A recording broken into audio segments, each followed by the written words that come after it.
नमस्कार, मैं अमित ओझा और आप देख रहे हैं इंडियन टीवी न्यूज। वो हत्याएं जिसने देश को हिलाकर रख दिया के दूसरे पार्ट में आप सबका एक बार फिर से स्वागत है। कल हमने 3 मर्डर मिस्ट्रीज बताई थी जो अभी तक अनसॉल्व्ड हैं। आज अगर हम बात करें चौथे मर्डर मिस्ट्रीज की, तो इसमें जो चौथा नंबर है वो है आपके आरुषि मर्डर मिस्ट्री 2008 नोएडा में डबल मिस्ट्री, जिसमें आरुषि तलवार और हेमराज बंजादे की हत्या हो गई थी और इन डबल मिस्ट्री ने पूरे देश को हिलाकर रख दिया था। 16 मई 2008 को 14 साल की आरुषि और 45 साल के हेमराज बंजादे की हत्या कर दी गई थी। इस मामले की सबसे ज्यादा मीडिया कवरेज हुई थी और ये वो केस है जो मीडिया में सबसे लंबे समय तक बना रहा। लेकिन हत्यारा कौन है? आरुषि तलवार की और हेमराज बंजादे की हत्या किसने की? ऐसे बहुत से सवाल हैं जिनका जवाब आज भी देश जानना चाहता है। देश की जनता आज भी अंदाज लगाती है कि क्या आरुषि की हत्या उसके खुद माता पिता ने ही की थी। लेकिन सबसे बड़ा सवाल यही है कि क्या सच में कोई माता पिता अपनी ही बेटी की इतनी बुरी तरीके से निर्मम हत्या कर सकते हैं? अगर 5वें नंबर पे बात करते हैं चंद्रशेखर प्रसाद की, तो चंद्रशेखर प्रसाद को जैसा कथित तौर पे कहा जाता है कि राष्ट्रीय जनता दल के सांसद मोहम्मद शहाबुद्दीन ने के शार्प शूटरों ने 31 मार्च 1997 को गोलियों से छलनी कर दिया था। बिहार के सिवान के गरीब परिवार में जन्मे चंद्रशेखर की शुरुआती पढ़ाई झुमरी तलैया के सैनिक स्कूल में हुई। इसके बाद वह भारतीय राष्ट्रीय रक्षा एकेडमी में भर्ती हो गए, लेकिन जल्दी उन्होंने इसे छोड़ दिया क्योंकि वह राजनीति में आना चाहते थे। इसके बाद आजाद ने जेएनयू में दाखिला लेने से पहले पटना विश्वविद्यालय में दाखिला लिया। जेएनयू में दाखिला लेने के बाद वह आईसा को व्यवस्थित करने में लग गए। वह जेएनयू छात्र संघ के अध्यक्ष पद पर लगातार 3 बार निर्वाचित हुए।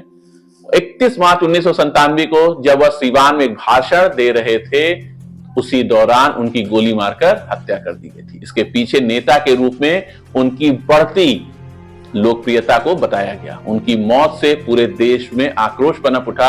अदालत ने इस मामले में दोषी तो करार दिया, लेकिन पुलिस आज तक पता नहीं लगा सकी कि इस हत्या की साजिश किसने लगी। हत्यारे का तो नाम सामने आया, लेकिन साजिशकर्ता कौन था, ये आज तक सवाल है। 6ठे नंबर पे बात करते हैं राजीव दीक्षित की। राजीव दीक्षित एक ऐसा नाम है जिसको भारत का हर सच्चा देशभक्त जानता है, लेकिन उनकी हत्या का रहस्य आज तक अनसुलझाई है।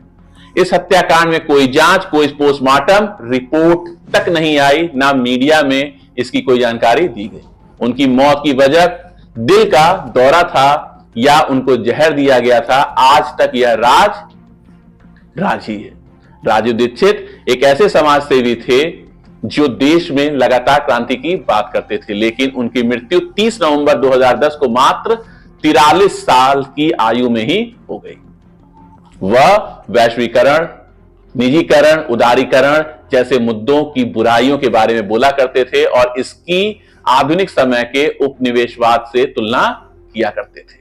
वह स्वदेशी आंदोलन और आजादी बचाओ आंदोलन व करों के भी केंद्रीकरण की पैरवी करते थे, क्योंकि उनके अनुसार 80% टैक्स तो राजनेताओं और अफसरशाही को ही चले जाते हैं, जबकि मात्र 20% जनता के ही काम आते हैं। इसके साथ ही वह किसानों के अधिकारों की भी लगातार बात किया करते थे, उनके मुद्दों को उठाया करते थे।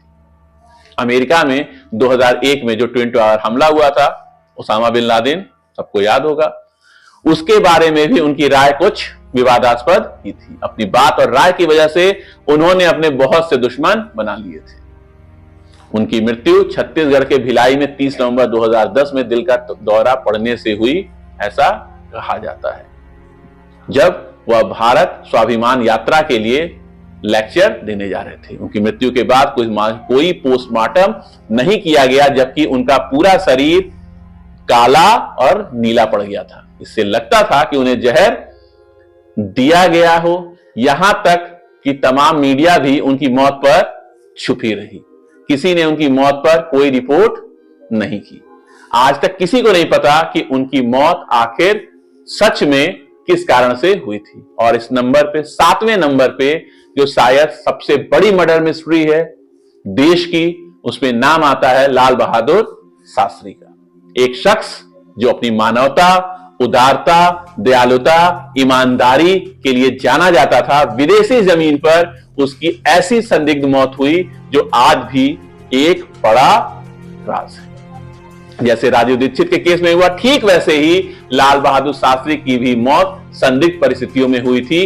रूस के ताशकंद में रात के 2 बजे थे और लाल बहादुर शास्त्री की मृत्यु हो चुकी थी। इससे पहले वह ताशकंद समझौते पर हस्ताक्षर कर चुके थे। वह भारत के पहले ऐसे प्रधानमंत्री थे जिनकी मृत्यु विदेशी जमीन पर हुई थी। बहुत से लोग मानते हैं कि उनकी मौत के पीछे कई साजिश थी, और शायद पहले ऐसे भी प्रधानमंत्री थे जो मरने के बाद अपने घर वालों पर बैंक का कर्जा छोड़ कर गए थे, जिसमें उनकी एम्बेसडर कार पे बैंक लोन था।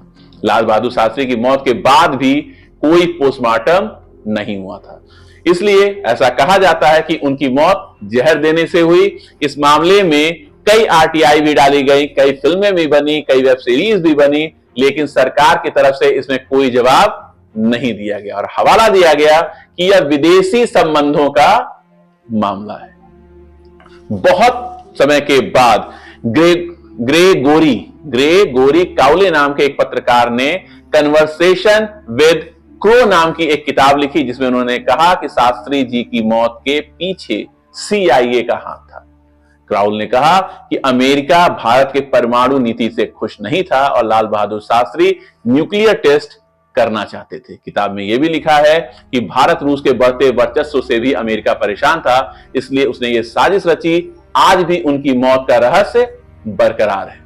लेकिन इस मामले में सबसे मजेदार बात यह है कि जो उनका खानसामा, उनका खाना बनाता था, वो उस रात बदल दिया गया था, और जिस खानसामे ने इनका खाना बनाया था, इनकी मृत्यु के बाद उसको पाकिस्तान ने अपने वहां शरण दी थी। ये कुछ वो मर्डर मिस्ट्री हैं जो भारत के इतिहास में आज भी राज हैं। अगर आपको ये खबर अच्छी लगी हो और अगर किसी भी व्यक्ति के बारे में पूरी खबर अगर आप डिटेल से जानना चाहते हैं, तो कमेंट बॉक्स में जाकर उस स्टोरी का नाम लिखें। इंडियन टीवी न्यूज पूरी कोशिश करेगा कि उस खबर के बारे में अपने दर्शकों को बताएं। खबर अच्छी लगी हो तो कमेंट बॉक्स में जाकर कमेंट करें, चैनल को सब्सक्राइब करें, खबर को लाइक करें और एक बार फिर खबर को ज्यादा से ज्यादा शेयर करेंगे। कल हम मिलेंगे एक नई खबर के साथ, तब तक के लिए नमस्कार।